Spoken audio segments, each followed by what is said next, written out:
What's up, you guys? Welcome back to another video, and today we are going to be talking about one of my new favorite mentors, gurus, whatever you want to call it. And this one is probably going to be a little bit surprising to hear considering everything that he has done and everything that he has been accused of. But we're going to be talking about Jordan Belfort, aka the Wolf of Wall Street. And if you're not familiar with the Wolf of Wall Street story, or you're one of the 7 people out there in the world who haven't seen the movie, I'll briefly share a little bit about his story here in a moment. But more importantly, we are going to be talking about what he is up to these days, more than 20 years after he was released from federal prison, and just how he has managed to turn his life around, if you can imagine that even being possible for a former inmate. Before I get started, don't forget to subscribe to the channel and leave any video ideas you have in the comments. So, let's get into it. Jordan Belfort was born on July 9th, 1962 in the Bronx, New York, which makes him currently 57 years old, although you may know him better as being portrayed by Leonardo DiCaprio in Martin Scorsese's box office hit The Wolf of Wall Street, which was nominated for 5 Academy Awards and grossed almost $400 million, making it Scorsese's highest-grossing film. In the movie, DiCaprio portrays the high-rolling 20-something stockbroker who earned millions selling penny stocks to undereducated investors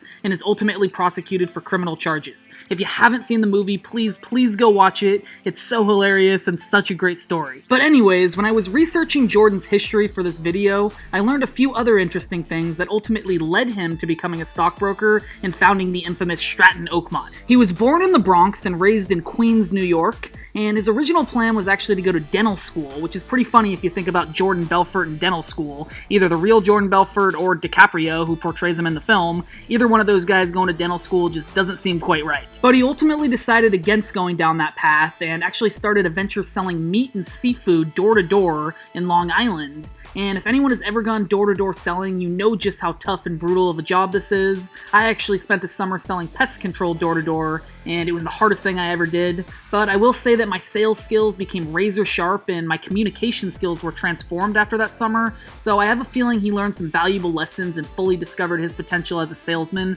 while working that job. Anyways, so I guess the business ended up failing and Jordan was forced to file for bankruptcy at age 25, which is not common knowledge and I found relatively interesting. But I guess when a guy goes to federal prison, that sort of sweeps all the little things that he did under the rug from his story. Shortly after the business failed, a friend got him a job working as a trainee stockbroker at L.F. Rothschild, which is pretty much where the movie begins. He starts working as a stockbroker, the original company he was working for lays him off after the stock market crash of 1987, and he begins selling penny stocks at a small firm with much less status. After quickly catching on to the stockbroker game, he launches his own firm, Stratton Oakmont, in 1989, starts making millions, breaks the law more times than anyone can count, uses a plethora of drugs, and ultimately is arrested in 1999 for securities fraud and money laundering. Seriously, such a great movie. But the movie only shares so much, and I'd like to talk a little bit about what happens after that, and more importantly, what Jordan is up to today, and why I have immense respect for the man and follow his teachings, regardless of the fact that he was a federal convict who committed fraud just 2 decades ago. He was released from prison after just 22 months, his 4-year sentence being cut short for good behavior,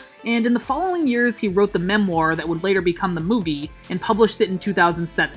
He later followed it up with the sequel, Catching the Wolf of Wall Street, which was published in 2009. He also began a career as a public speaker, giving talks both as a motivational speaker and as a sales trainer, which is ultimately what he is doing today, and making a very handsome living doing so. Of course, much of his income is going towards paying back the $100+ million of debt that he owes to former clients after his conviction, but needless to say, he has managed to carve out a very lucrative career as a motivational speaker. In terms of his debt repayment, Belfort's restitution agreement required him to pay 50% of his income towards restitution to the 1,513 clients that he defrauded until 2009, with a total of $110 million in restitution until further mandated.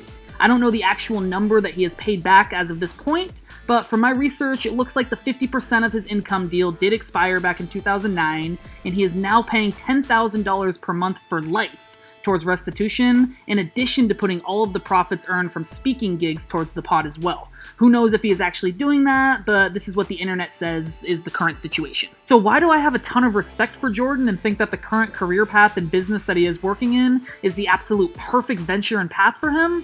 Well, his main business is selling a program called Straight Line Persuasion, where he teaches salespeople his methods for getting anybody to buy and ultimately becoming a sales machine.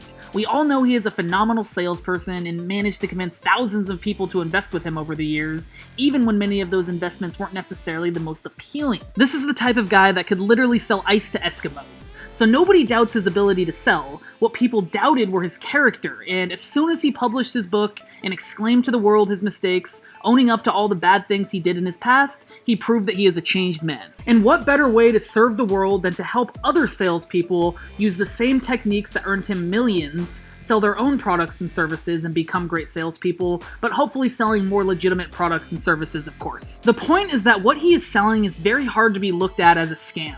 He is selling sales training, where he teaches people the best sales strategies and methods that he knows. It's literally just an education company. You pay for the education, and from what I hear, the education that he delivers is quite helpful and transformative for any salesman looking to boost their numbers. If he had gone into real estate, or perhaps back into the finance sector, no one would have ever trusted him again. He was cut out of that industry because of the reputation that he had created years back. But no one is going to knock him for branding himself as a sales expert, because he flat out is. And he's not entering industries that allow for a lot of potential scamming. He sells educational products and coaching, anywhere from a couple $100s to maybe a few $1,000s. It's very reasonably priced and seems to be a very fair and honest business. I believe his greatest gift is his sales skills, and he is using that gift to help many others improve their skills and grow their income. And I think it's freaking awesome. If he had been anything but transparent about his mistakes, he would have never earned the trust of anybody ever again. If he had tried to sweep his demons under the rug and act like nothing bad had ever happened, he may have gotten away with it to some extent, but he certainly would not have gotten to the level that he is back up to today, and there would always be a sense of discomfort with those around him. But he owned it and got it out of the way, and used his incredible story to propel his fame and build a global brand for himself. Talk about someone who takes their weaknesses and turns them into strength. In addition to working as a professional speaker and sales trainer, Jordan also hosts a podcast called The Wolf's Den, where he even had the former FBI agent who convicted him on as a guest. He is also very active on YouTube and other social platforms, sharing his stories and wisdom with as many people as possible. This is ultimately how I rediscovered him and have gotten to know who the real Jordan Belfort is. So dates and numbers when you're talking in the future, I mean, everybody is fuzzy on those things, right? So I would take that list of people that you had. I wanted to go after them. I mean, I have second and third wave of arrests I want to make in your case. I say your case, the whole Stratton Oakmont investigation, right? So when you did that, and it was less than 3 months that it came circular back to me, and the note said, "Don't incriminate yourself, I'm wired," right? We knew we had a problem. And what was bad for you was it was the first time out of the gate. Because you have to remember, and this is my decision, I made this. I'm the guy who sent you in against your close friend. Right. Because I had to make a decision as an agent. I've been chasing you for 6 years. I'm tired of chasing you. I've got other cases I want to work on. I've got other things I want to do. I want to wrap you up. But here's the thing.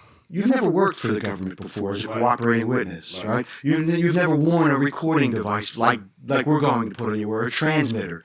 We're not going to put you in, you've never been in situations forced to ask the kind of questions I'm going to make you ask, and in the ways to elicit things from people that are helpful for you and for us for the case, okay? So obviously Belfort has completely turned his life around and seems to be doing better than ever here in 2020, and I just wanted to shed some light on the situation and share a little extra material that you may not have known about just from watching the movie. Jordan, keep up the great work. I hope to meet you someday, and if I ever do, I expect to do some chest thumping together.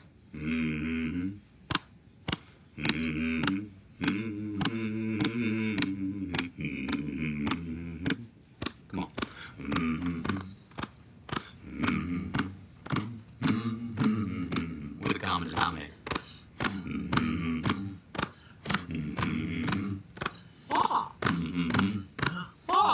This is a great example of a story of someone who made mistakes and proved that being authentic and honest about them can really work out in your favor. And with all the crap information online and a lot of people using dishonest tactics just to make a quick buck, it's nice to see someone being fully authentic and straight up with us. So that's it, you guys. Thank you so much for watching this video. If you wouldn't mind hitting that like button down below, I would really appreciate it. It helps me as I'm continuing to grow my audience and expand this channel.